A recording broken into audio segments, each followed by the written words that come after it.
نمائندہ بول نیوز افضال عباسی سے۔ افضال، مزید کیا کہا سابق وزیر اعظم نے؟ شنگھائی تعاون تنظیم کا 2 روزہ اجلاس اسلام آباد میں جاری ہے۔ اس وقت سابق وزیر اعظم شاہد خاقان عباسی ہمارے ساتھ موجود ہیں۔ ان سے جانتے ہیں کہ سفارتی سطح پر پاکستان کی کتنی بڑی کامیابی ہے۔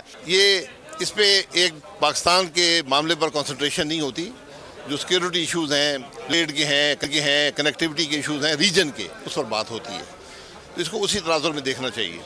بھارتی وزیر خارجہ پاکستان آئے ہیں، کیا پاکستان اور بھارت کے درمیان برف پگھلنے کا امکان ہے؟ دیکھیں، وہ آپ کو ملنے نہیں آئے، وہ ایس سی او میں پارٹیسپیٹ کرنے آئے ہیں، تو اس کا بائی لیٹرل امپیکٹ اور کوئی بائی لیٹرل بات ہوئی بھی نہیں ہے میرے خیال سے۔ علاقے میں تجارت کے حوالے سے یہ امکان ظاہر کیا جا رہا ہے روس اور چائنا کے ساتھ اسپیشلی پاکستان کے ایگریمنٹ ہونے جا رہے ہیں اسی شنگھائی کے اوپر۔ یہ جو باتیں ہیں نا، اس ایس سی او کے ایمبٹ میں نہیں ہیں، بائی لیٹرل باتیں ڈفرنٹ، لیکن یہاں پر ڈیفینیٹلی موقع ملتا ہے کہ ٹریڈ کو کیسے بڑھایا جائے، ریجن میں کنیکٹیوٹی کو بڑھایا جائے۔